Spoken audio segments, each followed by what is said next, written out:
ఇక్కడ కనిపిస్తున్నది వచ్చేసి స్తంభం అండి. స్తంభం విరిగిపోయి దాదాపు 20 రోజులు అవుతుంది. ఎవరి వల్ల అయితే స్తంభం విరిగిపోయిందో అతను వచ్చేసి ఇంకో కొత్త స్తంభాన్ని కూడా తీసుకొచ్చిండు.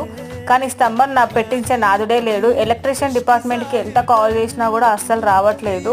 స్తంభం విరిగిపోవడం వల్ల 3 ఇళ్ళకైతే పవర్ అస్సలు సరిగ్గా ఉండట్లేదు. గాలి వచ్చినప్పుడల్లా ఆ వైర్లు ఊగడము, పవర్ పోవడము, మళ్ళీ మేము వెళ్ళేసి కట్టె తీసుకొని ఆ వైర్లని కొట్టడము ఇట్లా జరుగుతుంది. ఈ వైర్లు అయితే 20 రోజుల నుంచి భూమి మీదనే ఉన్నాయి. ఈ 3 ఇళ్ళకి సంబంధించిన వైర్లు మొత్తం భూమి మీదనే ఉన్నాయి. దసరా హాలిడేస్ పిల్లలందరూ గల్లీలో వచ్చేసిరు. వాళ్ళు ఎక్కడ దొక్కుతారా అని పిల్లలకి కాపలా కూర్చొని ఉన్నాం మేమైతే. పవర్ కి సంబంధించిన ఏ వర్క్ అయినా సరే ఎలక్ట్రీషియన్ డిపార్ట్మెంట్ వాళ్ళే చేస్తారు. కానీ వాళ్ళకి స్తంభం ఎక్కాలన్నా డబ్బులే ఇవ్వాలి, స్తంభం దిగాలన్నా డబ్బులే ఇవ్వాలి. ఇప్పుడు ఆ స్తంభం బాతడానికి ఎంతమంది వస్తే అంతమందికి డబ్బులు ఇవ్వాలంట, లేకపోతే వాళ్ళు రారంట. ఇంకా లేకపోతే ఈ వైర్లు ఇంకా ఎన్ని రోజులైనా సరే ఇట్లా భూమి మీద ఉండాల్సిందే.